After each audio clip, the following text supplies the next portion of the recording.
그러면은 4-1단원 세금 얼마나 알고 있나요? 같이 한번 보도록 해보겠습니다. 미국의 35대 대통령이었던 케네디는 취임식 연설에서 다음과 같이 말했다. 국가가 여러분을 위해 무엇을 줄지 묻지 말고 여러분이 국가를 위해서 무엇을 할지 물으십시오 라고 말을 했다고 하네요. 자, 이렇게 맨 처음에 케네디 대통령의 말을 인용을 하면서 시작을 합니다. 이런 걸 통해서 사람들한테 흥미를 유발하고 또 세금 납부의 필요성을 같이 알려주기 때문인데요. 그래서 여기서는 흥미 유발이라고 하는 거를 잊지 않았으면 좋겠습니다. 그래서 여러분이 국가를 위해서 무엇을 할 것인지, 이게 바로 지금 이 뒷부분에서 나오는 것처럼 이제 세금을 내는 것이라고 볼 수 있는 거고, 조금 더 폭넓게 이야기를 하면은 국민이 국가의 의무를 다 해야 한다 라고 하는 거였던 거죠. 국가가 국민을 위해서 무엇을 해주는 것은 당연히 중요하지만 케네디 대통령의 말처럼 국민이 국가를 위해 해야 할 의무도 역시 너무나도 중요하게 되는 거죠. 그래서 여기가 이제 인용 이유로 그 의무의 중요성을 강조하고 싶었던 것이었구나 라는 걸 알 수 있게 되는 거죠.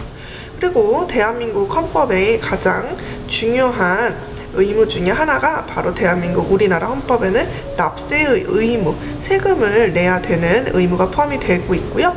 즉 세금이 우리 국민의 의무 중에 하나라는 것을 알 수 있습니다. 세금이라고 하는 게 도대체 무엇일까? 자, 물어봤죠. 여기에서 되게 좋아하는 건데 물어보고 답하는 거, 물어보고 답하기, 이거를 줄여서 문답법, 또 그리고 자문자답, 한자로는 이렇게 말하면 돼요. 스스로 묻고 스스로 답한다. 그러면 왜 물어보고 답하기 스킬을 쓸까라고 해보면은 당연히 흥미를 유발하기 위해서 또는 뭐 주의를 환기시키기 위해서 이 정도를 이제 볼 수가 있습니다. 즉 이렇게 뭔가 질문을 하잖아요. 그러면은 이 질문에 대한 답이 이 화자가 우리한테 하고 싶은 이야기야. 그러니까 뒷부분을 중요하게 보는 게 필요한데요. 세금, 우리나라를 지키는 것, 우리가 학교에 다닐 수 있도록 하는 것, 이런 것들이 이제 세금의 사용처, 세금이 우리가 주로 어디에 뭐 사용이 되는가 이런 거 말고도 너무나도 많은 거죠. 그래서 세금의 사용처가 여기뿐만 아니라 어디에도 같이 등장하냐면 도로를 건설하거나 여러 공공시설을 짓는 일이나 국방 안전시설 유지하는 치안, 아까 전에 여기 앞에 있었죠. 그리고 교육도 같이 이런 것들 다 세금의 그런 우리가 사용처라고 볼 수가 있습니다. 그래서 이렇게 우리가 나라 일을 하는데 수많은 돈이 드는데요. 국민이 내는 세금으로 마련한다. 다음에 직이 중요하니까 여기 밑줄 긋게. 즉 세금이랑 국가가 나라 살림을 잘 꾸려나갈 수 있도록 국민이 법에 따라 내는 돈을 말한다 라고 합니다. 자, 세금의 뜻에 대해서 설명을 해줬네요. 그쵸? 세금의 뜻을 설명 또는 뭐 개념을 설명, 이렇게 해도 다 맞는 말이죠. 이게 뭐야? 정의라고 하는 부분인 거죠. 그래서 세금에는 그래서 되게 많이 여러 종류가 있게 되는데 미안 여기 말고 무상, 교육 이런 거 외에도 건강보험과 같은 사회보장 제도도 역시 정부가 운영하니까 세금으로 하는 일에 같이 밑줄 그어 놓을게요. 근데 세금에는 여러 가지 종류가 있게 되는데 세금은 누가 거두어 들이느냐에 따라 크게 국세와 지방세로 나뉘게 됩니다. 그러니까 누가 거두어 들이느냐라고 하는 게 바로 세금을 걷는 주체인 거죠. 여기서는 세금을 걷는 방식이 두 가지가 설명이 되는데, 첫 번째는 누가 세금을 걷냐, 주체는 이제 주인공이라는 뜻이거든요. 누가 거두어 들이느냐라고 하는 부분인 거고요. 이거에 따라서 국세와 지방세로 나뉘게 되고요. 잠깐 아래로 그냥 갈게요. 세금을 걷는 방식에 따라 직접세와 간접세로 나눌 수도 있습니다 라고 하니까 여기 같이 세금을 걷는 방식 2, 그러면은 이거는 말 그대로 세금을 걷는 방식 똑같은 거죠. 그러면은 미안 선생님이 그럼 잘못 설명했네요. 죄송 여기는 세금의 종류라고 해주세요. 세금의 종류를 나누는 기준인데요. 1. 누가 거두어 드리느냐. 그럼 여기는 걷는 방식에 따라서 세금의 종류를 나눈 기준 2. 걷는 방식에 따라 이렇게 나눌 수 있겠어요. 국세는 중앙정부 기관이 국세청과 관세청에서 걷는 세금이고, 지방세는 지방자치단체에서 이제 걷는 세금이고, 직접세는 세금을 부담해야 되는 개인이 내는 거고, 그리고 간접세는 이제 간접적으로 내는 세금이다라고 하는 거를 이제 알게 되는데요. 직접세에 대한 예시가 여기 같이 등장을 하고 있으니까 개인이 내는 소득세, 재산세, 상속세, 법인세 여기 옆에다가 같이 쓸게요. 직접세의 예시. 자, 그리고 여기 밑에를 보면 예를 들어로 시작을 하고 있죠. 그러면은 여기 간접세에 대한 예시 방법으로 지금 하고 있어요. 그래서 여기는 설명 방법이 어느 파트에서 뭐가 나오느냐가 너무 중요하니까 여기 지금까지 보면 정의도 쓰였고 예시도 쓰였고 그리고 세금의 종류를 디테일하게 나누어서 지금 설명하고 있었죠. 그래서 분류 구분까지 쓰고 있다는 거 잘 기억을 해주시기 바랍니다. 그래서 문구점에서 우리가 학용품을 사게 되는데요. 여기에서 영수증을 보면은 부가가치세라고 하는 세금이 포함이 되어 있는데, 세금을 직접 내는 게 아니라 물건 구매라는 간접 방식으로 내는 것이라서 부가가치세가 이제 그 대표적인 예시가 되는 거겠죠.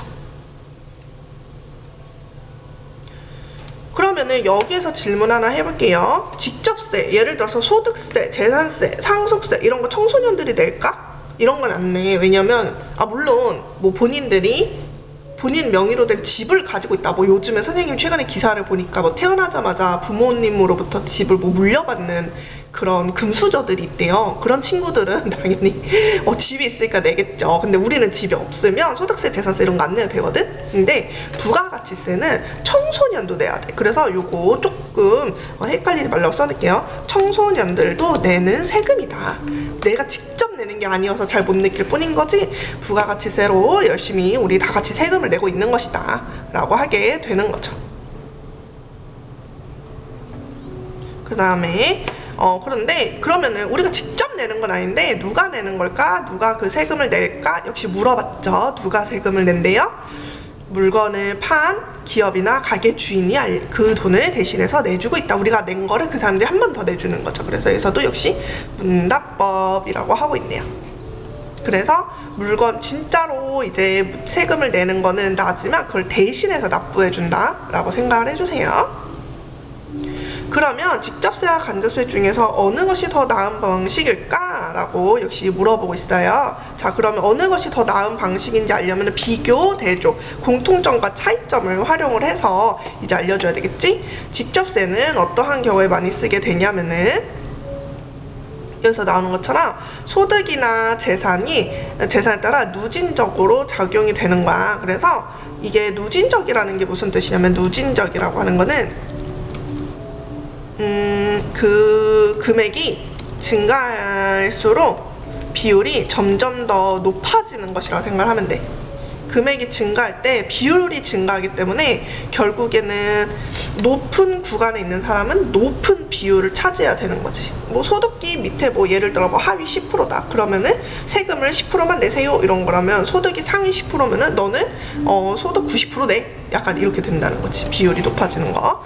그렇게 누진적인 세금은 소득이 높은 사람은 방금 전에 말한 것처럼 또 세금을 많이 내고, 소득이 낮은 사람은 적게 내는 그런 특징을 갖게 됩니다. 그렇기 때문에 많은 사람이 소득을 많이 내고 적게 버는 사람 적게 내니까 어떤 역할을 해준대요? 기억해주자. 직접세는 무슨 역할을 한다? 소득 격차를 줄이는 기능. 그래서 결국에 세금을 다 떼고 나면은 열심히 그 엄청 돈을 많이 벌었던 사람과 돈을 조금 벌었던 사람의 차이가 조금은 줄어드는 거야. 세금을 이제 중간에서 떼가니까. 그리고 세금은 원천징수라고 해서 미리 떼가거든요. 그래서 세금을 떼고 내가 월급을 받아보면은 실제 월급은 좀 적게 받게 됩니다. 그렇기 때문에 이런 일이 있기 때문에 어떻게 되냐면은 사람들 입장에서는 소득이 높은 사람이 세금을 많이 내면은 소득 격차를 내릴 공평하다고 보기도 하겠지만, 단점이 뭐냐면은 소득이 높은 사람들 입장에서는 의욕을 잃을 수 있다라고 하는 게 직접세의 단점이 되는 거죠. 그래서 직접세 선생님도 이제 어른이니까 여러 성인들끼리 모여있는 뭐 블라인드나 뭐 이런 커뮤니티를 보게 되면은 뭐 엄청 이런 거에 대해서 불만이 많은 사람들이 되게 많아. 소득이 높은 직업을 가지고 있는 사람들은 너무나도 많이 세금을 떼가니까 진짜 막 너무 화가 나는 거지. 내가 열심히 일을 해서 지금까지 열심히 노력을 해서 좋은 직업을 가졌고 그에 따라서 많은 돈을 받는 건데 이 나라가 왜 이렇게 나한테 세금을 많이 떼가냐 라고 하는 거지. 근데 이제 선생님처럼 월급이 그런 분들에 비해서 좀 작은 사람은 별 생각이 없죠. 세금을 또 떼갔군 하면서 슬퍼하다가 저 사람들을 보면은 그래도 나는 조금 뗐군 이런 마음이 들거든요. 그렇게 생각이 들 수도 있습니다. 그에 비해서 반면에, 이런 반면에라고 하는 말이 나올 때는 어떤 특징이야? 앞의 내용과 반대의 내용이 나올 것이다 라고 하는 거지. 그래서 간접세의 특징은 소득이 많거나 적거나 부담하는 세금이 똑같아요. 그래서 우리가 아까도 말했다시피 주로 간접세는 부가가치세인데, 부가가치세 뭐 이재용이 와서 콜라 산다고 해서 너는 이재용이니까 뭐 200만 원에 사, 너는 뭐 가난하니까 100원에 사 이러지 않잖아. 우리 모두 다 콜라는 모두에게 다 1,000 얼마의 가격을 받고 팔고 있죠. 그렇기 때문에 부담하는 세금은 결국에 똑같아요. 그러니까 사실 또 누군가는 이게 더 공평하다고 생각할 수도 있어. 다 똑같이 내니까. 근데 문제가 뭐냐면은 소득이 적은 사람일수록 비율이 높은 셈이니까 적은 사람이 지는 부담이 크다는 단점이 또 있어. 그래서 이게 간접세의 단점이라고 보게 되는 거죠. 이게 무슨 말이냐면 이런 거야. 똑같이 세금을 100만 원 걷겠다 라는 가정을 해보자. 그러면은 이제 간접세니까 세금을 똑같이 걷는 거겠죠? 간접세로. 그런데 A씨는 월급이 250만 원이야. 근데 여기에서 100만 원을 빼가면은 거의 지금 절반 조금 안 되게 한 40% 정도 떼가는 거 같죠? 그러니까 너무 이게 타격이 큰 거야. 그래서 이렇게 되면은 남은 돈이 150밖에 없어. 근데 B씨는 월급이 진짜로 이 사람의 2배, 500만 원이야. 그러면 이 사람 입장에서 남는 돈이 400만 원이나 남으니까 여기서 100만 원을 또 역시 세금을 빼면은 어떻게 돼요? 남은 돈 100만 원, 남은 돈이 400만 원 이렇게 되는 거지. 그러니까 A씨 입장에서는 저 100만 원이 엄청 부담스러운 금액이 되는 거야. 근데 B씨 입장에서는 뭐 내가 500만 원이나 버는데 100만 원쯤이야 이렇게 느낄 수도 있는 거지. 그러니까 가난한 사람들 입장에서는 이 간접세가 되게 부담스러워. 그래서 아까 말했다시피 부가가치세라고 이야기를 했잖아요. 그러니까 이 물건의 가격이 점점 더 상승할수록 부가가치세도 점점 늘어나는 거거든요. 물건의 무조건 10%는 부가가치세이기 때문에. 그러니까 가난한 사람일수록 점점 더 소비를 줄여서 이런 데서 돈을 더 아낄 수밖에 없게 되는 거지. 그럼 정부 입장에서는 무엇이 더 편할까라고 하는 걸 보자. 정부 쪽에서 보면은 당연히 간접세가 직접세보다 걷기 쉽다는 장점이 있어. 그럼 역시 이것도 간접세의 장점이겠죠. 정부 입장에서는 걷기 쉬우니까. 왜? 직접세는 국민이 소득이나 재산을 일일이 조사해서 그 비율을 다 만들어서 해야 되기 때문에 하지만, 근데 그에 비해서 간접세는 자동으로 내게 되니까 정부로서는 당연히 엄청나게 편할 수밖에 없는 거죠.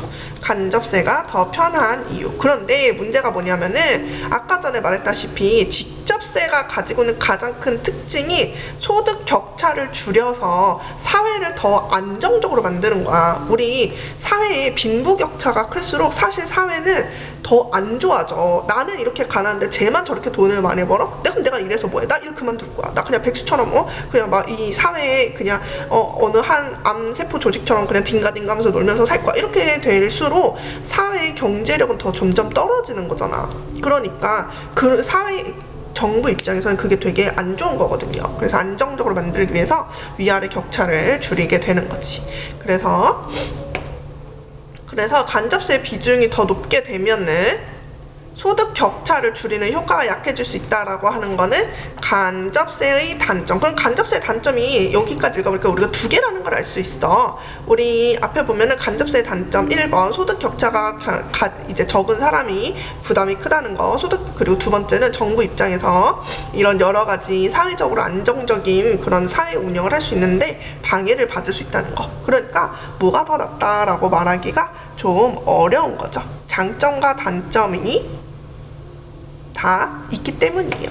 자, 앞에서 말했듯 세금을 내는 것은 국민의 의무이다. 자, 한 번 더 반복했네요. 반복을 하는 이유는 반복을 강조하기 위해서. 근데 일부 사람들 중에서 세금 내기 싫은 사람도 있어. 물론 선생님도 세금 내기 싫죠. 약간 물론 나라가 나한테 여러 가지 혜택을 주고 있고 보호해주고 있다는 거 알지만 이 나라가 없어 본 적이 없으니까 심리적으로 느끼지는 못하거든. 그래서 세금이 아깝다고 느껴질 수도 있어요. 그리고 그래서 많은 사람들이 어떻게든 세금을 피하기 위해서 노력하는데, 근데 세금을 안 내려고 하는 것은 범죄입니다. 그리고 공평하지도 않잖아. 누구는 열심히 세금 내는데 누구는 세금 안 내. 말도 안 되는 거지. 성실한 납세자가 피해를 보기 때문이에요. 이게 탈세를 막기 위해 노력하는 이유가 되는 거죠. 그래서 가장 대표적인 방법이 뭐다? 영수증 주고받기. 대표적. 그래서 우리 현금 영수증 막 이런 거 하잖아. 그래서 어디서 결제할 때 현금 영수증 안 해주잖아요. 그럼 그걸로 신고할 수 있어. 그 탈세이기 때문에. 그래서 이런 것들이 모두 다 해야 된다. 물건을 사고 팔 때마다 영수증을 발급하고 이렇게 챙기면은 모든 것들이 다 체크가 되기 때문이다 라고 해서 영수증 주고받기가 탈세를 막는 방법인 이유가 되는 거지. 그래서 여러분도 이제는 물건을 살 때 영수증을 챙기는 것 잊지 말자 라고 하면서 마지막에 우리한테 당부하면서 마무리하였습니다. 그래서 이 글을 보게 되면은 전체적으로 여러 가지 설명 방법 썼어. 뭐 정의도 있고, 비교 대조도 있고, 분류라 뭐 구분도 있고 그러기 때문에 어느 파트에서 뭐가 나왔는지 꼭 정확하게 기억해야 돼요.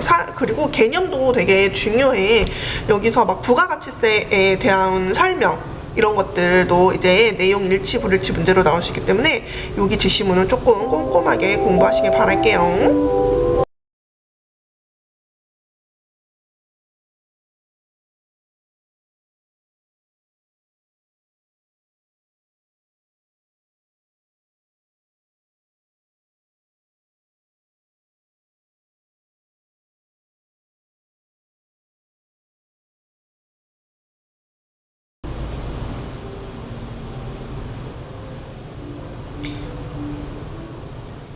그러면 그 다음에 이제 학습 활동에 있는 부분으로 넘어가 볼 수 있도록 해볼게요. 첫 번째는 구들에 대한 거고, 두 번째는 이제 사춘기에 여드름 나는 거에 대한 피지 분비에 관한 이야기였습니다. 이 부분 전체가 다 설명 방법에 대해서 물어보는 거니까 어떠한 방법으로 설명하고 있는 건지를 자세히 한번 보도록 해볼게요. 구들의 구조는 불을 떼는 곳인 아궁이, 열기가 지나가는 통로인 고래, 연기가 밖으로 배출되는 불뚝으로 나뉘게 되는데요. 아궁이에 불을 지피기면은 열기를 머금은 연기는 경사면을 타고 올라가 분암기라는 턱에 첫 번째로 마주치게 된다고 합니다. 너무 문장이 처음에 길었다. 자, 일단 구들의 구조를 나누어서 설명을 해주고 있죠. 그러니까 여기서는 분석이라고 하는 설명 방법을 썼습니다. 그래서 처음에 분암기라고 하는 곳에 가는 게 1번. 그래서 경사면을 타고 올라가다가 분암기라고 하는 곳에 이제 마주치게 되고요. 그 다음에 긴 통로, 연기는 긴 통로를 지나가게 되는데 긴 통로가 바로 고래가 되는 거죠. 이 길이 고래다. 이거 밑에 그림 있으니까 그림 보면서 하고, 그런데 고래 위에 덮어놓은 구들장을 데우며 지나간다. 그래서 덮어놓은 구들장을 데우며 지나간다 부분 같이 보면서, 그러니까 여기를 이제 통과할 수 있도록 구성이 되어 있기 때문에 아궁이에 불을 떼면 이제 방이 따뜻해지는 이유가 되는 거죠. 근데 웅덩이라고 그 다음에 이제 개자리라고 하는 곳이 있는데요. 이 개자리의 특징은 고래보다 깊이 파여서 찬 기운이 감도기 때문에 그을음이나 티끌이 아래로 떨어지게 된다라고 해서 개자리의 역할 또는 뭐 특징이라고 볼 수 있겠죠. 그래서 그러면 뭔가를 이제 배출해냈으니까 되게 가벼워지겠지? 그럼 연도를 통해서 불독으로 빠져나가게 되는 게 이제 네 번째 이렇게 해서 이렇게 순서대로 이렇게 설명이 되었는데요. 이렇게 뭔가 어떤 과정이나 순서에 대해서 설명하는 거를 우리가 설명 방법을 과정이라고 해, 진짜로. 그래서 과정이라는 말도 같이 알아두면 좋겠어요. 자, 그 다음에 나 제시문은 이거 설명문이라는 거 좀 기억하자. 여드름은 주로 사춘기에 얼굴 등이 나는 붉고 작은 종기로 라고 하면서 처음에 우리한테 여드름이 뭔지 알려줬어. 여드름의 뜻을 알려주는 정의로 되었고요. 모공에 쌓이는 피지에 세균이 증식하여 생긴다 라고 해서 여드름이 생기는 이유인 거죠. 그 다음에 또 우리가 피지가 뭔지 모를까봐 피지의 뜻을 또 알려주네요. 피지는 모공 안쪽에 피지샘에서 만들어져 모공을 통해 분비되는 기름 물질이다 하면서 피지의 뜻을 설명해주는 정의를 하는 거죠. 피지의 기능을 보면은 피부를 먼지 등으로도 보호하고 촉촉하게 유지하는 구실을 하기 때문에 이게 피지의 역할. 적절히 분비가 되면은 너무 당연히 좋겠죠. 근데 문제가 뭐야? 피부 밖으로 원활하게 배출되지 못하면서 모공 안에서 쌓이게 되면서 이제 이게 피지가 여드름이 되는 것이다 라고 하면서 여기 보면은 모공에 쌓인 피지, 그러면 왜 모공에 쌓인 걸까? 를 이렇게 설명을 해주는 거죠. 그러면은 여기 부분은 사실은 모공에 피지가 쌓이는 이유를 한 번 더 설명해 주는 거죠. 그래서 이 글 전체가 인과의 방법도 있어요. 그런데 이게 언제 자주 일어나느냐? 특히 호르몬 분비가 왕성한 사춘기에 많이 분비가 되고, 그래서 피지에 세균이 증식해서 여드름이 쌓이게 되는 것에서 정리해줬죠? 여기를 이제 인과라고 체크할게요. 마지막 우리 이 기사 한번 보도록 해볼게요. 이 기사 내용은 그렇게 어렵지 않기 때문에 기자 파트의 내용만 한번 보도록 해볼게요. 현재 보면은 한국의 초미세먼지 노출도가 가장 높대, 우리나라가. 그래서 이게 문제상황이에요. 근데 기자가 어떻게 문제 상황을 알려주게 되었냐면은 일단 OECD가 공개한 자료에서 출처를 알려주면서 신뢰를 얻게 되는 거죠.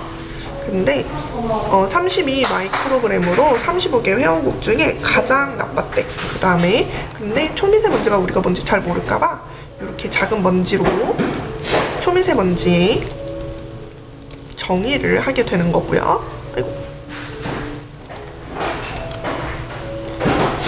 그리고 사람의 폐 안까지 침투해서 호흡기 질환을 일으키는 원인이라고 나왔으니까 인과되는 거죠. 자, 그런데 우리나라가 왜 이렇게 미세먼지가 높을까라고 하면은 신재생에너지보다 석탄 발전 비중이 압도적으로 높기 때문이라는 분석. 그래서 높다. 역시 인과 되는 거죠. 그래서 우리나라가 몇 번째였대? 46개 가운데 45개. 완전 꼴찌였죠? 그래서 한국의 문제상이 이제 이런 거였구나 라고 볼 수가 있게 된 거죠. 그래서 그 다른 나라들, 아이슬란드와 노르웨이, 뉴질랜드 이런 국가들은 노출도가 낮은데 왜냐하면 신재생에너지 사용이 이제 높기 때문이다. 우리나라랑 달라 라고 하면서 비교 대조까지 사용을 하게 되었습니다. 설명 방법이 여기서 중요하고요. 여기서 나오는 주된 시험 문제 포인트는 이 제시문에 나온 설명 방법을 다른 제시문에서 찾아라. 내가 낸 1, 2, 3, 4, 5번 중에 밑줄 그은 부분과 겹치는 부분이 어딜까? 같은 설명 방법이 어딜까? 이런 거를 물어보는 거니까 꼭 암기하시기 바랍니다.